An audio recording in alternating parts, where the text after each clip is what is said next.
Episode 3, titled Jinx. I love how it pretty much picked up right where the second episode ended in a way, where we go right back to the RV and we get right back to Rachel coming from unconsciousness from having her power sucked out of her. I just generally like how this whole episode, kind of like what I said in the last video about the other episodes, was it was all about like more of the team. Like each member of the team kind of had their own story or had their own part to a story. Like you had Dick kind of being the guy that's just riding along again riding along with Starfire to the prison, then going to capture Jinx or try to capture Jinx, and then going along with Jinx again, just being the driving force for like what she wants to do and what she's trying to do as well. Eventually she ends up working for the team when they find out that she has leverage and a death mark, and that that ends up making a deal for her to work with the Titans for a while. So that's going to be interesting going forward in the next episodes to see how that's like, because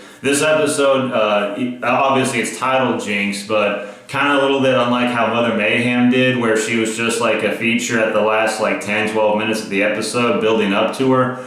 This episode was pretty much like it was a very good introduction piece to who Jinx the character really is, how she is in the universe of DC or of Titans, and just like what her chemistry is with some of the characters already and why. I like how everybody, aside from Dick, even though I only mentioned him so far, had their own story. You had Corey, even though she was in stone, she wasn't a statue per se the entire episode, as she even had her own vision. And I'll admit my jaw dropped and I was excited when I saw that she went back to Elko Diner that we saw in season 2. I definitely enjoyed that. I feel like I say that a lot. Connor and Tim, how they went to Star Labs.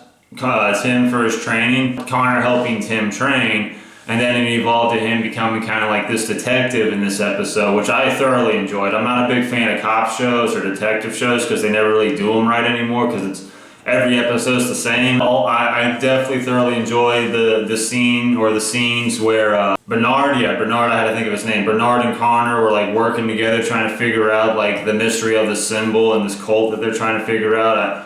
It generally felt like I was watching a good detective series or a good detective episode when those moments happened, and you still had Tim training. And then, of course, last but not least, you had Gar and Rachel's moments, or I guess, their story, I should say, technically. I just found it interesting, like at the start of the episode when Dick Grayson was giving off the orders or what everybody's going to be doing for the episode.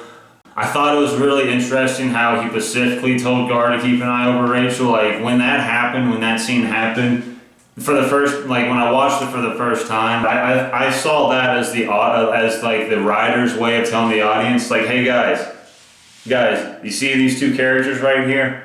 Yeah, they're gonna have their own story in a bit. Just sit back and watch. Yeah, it just felt like that. It just felt like it was blatantly obvious that the writers, not even so much Dick Grayson, was just telling us Gar and Rachel are gonna have something happen together, maybe in this episode or this overall season.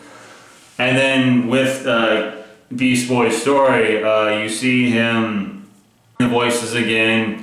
You see him follow like some sounds or something, and then like I enjoy how there's that word again. Rachel, even though she started off talking about like how she doesn't have any powers anymore, to the point that she's kind of relieved that she doesn't have any powers anymore, and she's telling this to Gar, and I thought it was pretty funny how like she brought up the statement. Like, isn't it nice not getting everybody's emotions all at once thrust to you? And I thought that was kind of funny, considering the fact that in season 3, you have Gar basically telling Corey that he's kind of sick and tired of being everybody's like therapist or whatever, and like he doesn't really feel like he gets the, I guess, I don't know what it was, respect. I don't know what it necessarily was, but he was just generally saying how he's tired of being everybody's go-to therapist for all their troubles. And so for him to kind of laugh it off a little bit when she was saying like, how does it feel to not have all of everybody else's feelings rushed through you, I thought it was funny how he laughed and said, oh yeah, I can't really relate honestly, but I bet it does feel nice I liked how that, like, it was a nice little brief moment there because it kind of felt like the two of them, kind of something I kind of noticed when like Gar was saying maybe it's for the best that we don't know where everybody is. It kind of gives me a sense that like they both have this feeling, especially Gar. They can be something other than Titans. Like they can be their own people, or they don't have to really rely on the team or vice versa as much. And this scene definitely felt like that's kind of what it was alluding to, that they both, like Gar and Rachel, both kind of have these mutual feelings about like maybe we don't have to be Titans, maybe it doesn't have to be our responsibility. And of course then you got the scene right after that where like she's apologizing because she assumes that that's what he's mad about. But it's really more of just his instincts calling out to him. But he says he's past it. He says that he's like kind of accepted his role now. Even though they did kind of just have a questionnaire about it, about like, is it really your responsibility if it was never really your choice to begin with? So it just makes it really interesting. But I do like how like he's going to follow the voices, he's trying to follow like the red in a sense. And here she is powerless and everything, and she's willing to go with him. He even offers to take her back to the RV so he can just go alone.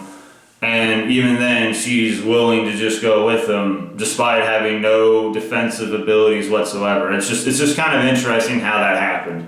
Another interesting thing in that scene that kind of happened as well is like the fact that like again she's powerless. He doesn't really have magical powers other than shape-shifting into animals, which I don't know if that really counts as magical. I like how he was able to see the red in the sky. She wasn't for a while, and then he had the idea. Which I want to ask not really the writers this, I want to ask Beast Boy himself this question. How did you know that holding hands with Rachel was going to make it to where she was going to see the same thing you were seeing?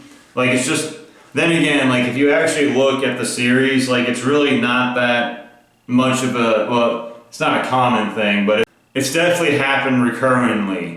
To where like the two of them have kind of like touched hands together in some fashion, and like something, I guess, phenomenal has happened. Like when they met in the woods after she just blew up the church, and they were on their way to the Doom Patrol mansion.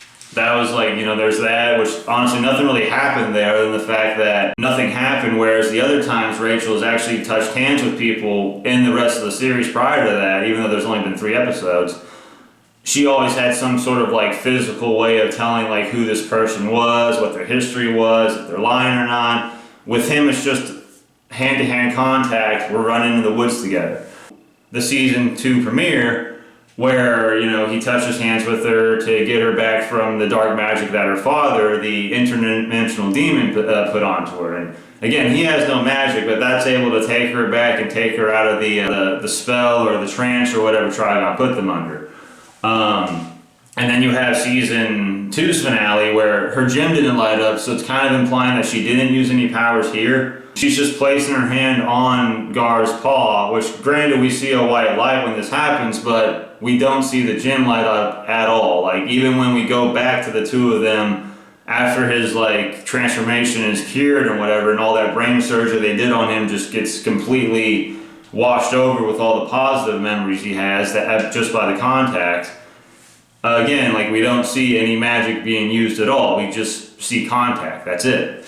So when those situations are taken into consideration of being things that have legitimately happened in the show, I guess it's not too far-fetched to kind of be like, okay, well maybe if we like laced our fingers together, maybe you'll see the same thing I'm seeing. But even more interesting than that is not only did that work, like it also like while they like when they made it to the tree and they just kind of stopped holding hands together, she was still very much in that same realm he was in. She clearly saw the red, she clearly saw the tree even without the contact.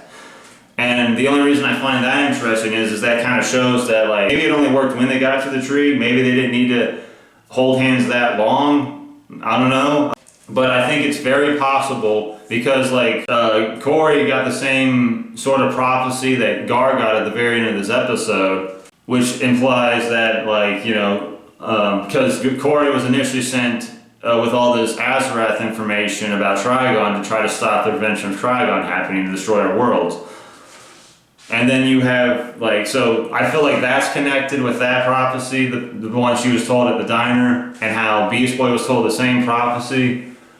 And like, I just feel like with the whole brother blood connection, the fact that they brought up in this episode that he works at a taxidermy store, Beast Boy's like whole thing with the red going on, Rachel's clear connection with Beast Boy to the point that even though she's completely powerless, she can still somehow see the same thing he ends up seeing with no power at all, unless she does have power, we just don't know it yet.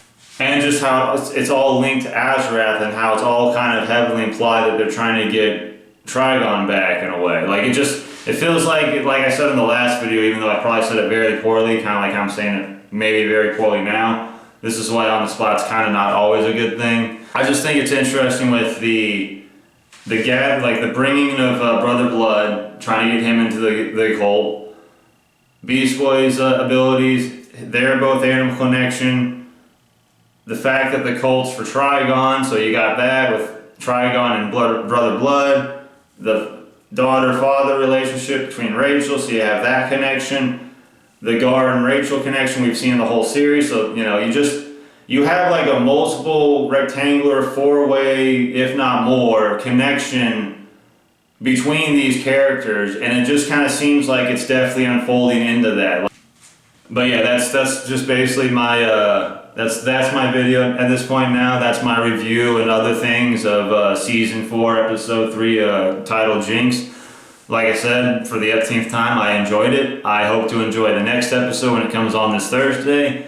And I hope you guys are here in the next spoiler video when I talk about that episode. So with that being said, have a good one.